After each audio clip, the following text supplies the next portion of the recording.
шановныя і дарагія ўдзельнікі канферэнцыі беларусаў свету. Дазвольце прывітаць вас ад імя старэйшага пакалення беларусаў замежжа, якое пад эгідай Рады Беларускай Народнай Рэспублікі змагаецца за волю і незалежнасць беларускага народу. На першым сусветным з'ездзе беларускай эміграцыі я мела гонар прысутнічаць у 1948 годзе у Парыжы.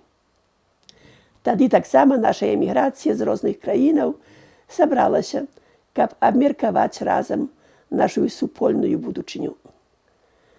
Тады было запачаткаванае сусветнае аб'яднанне беларускай эміграцыі, якое з вялікім энтузіязмам пачало сваю дзейнасць на карысць зняволенага народу.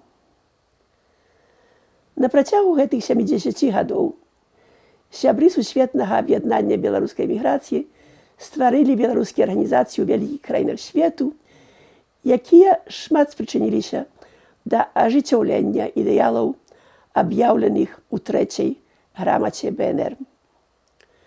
Усе гэтыя гады мы прыцягвалі ўвагу свету на наш паняволены народ і дамагаліся знайсці яму месца ў сям'і вольных народаў свету. Нагадаю, што Рада БНР вядзе такую працу з 1918 году.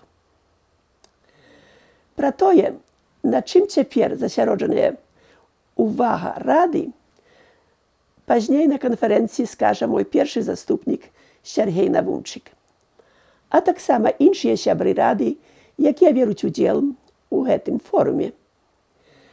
Мы вельмі ўдзячныя лёсу за ваш уздым на бацькаўшчыне і ў замежжы ў 2020 годзе. Вы паказалі сваім і чужым, што, нягледзячы на варожы рэжым, які захапіў наш край у 1994 годзе, Беларусь жыве. Дык жадаю вам з глыбіні сэрца паспяховай працы і плону. Да пабачання у нашай вольнай і незалежнай бацькаўшчыне Беларусі. Жыве Беларусь!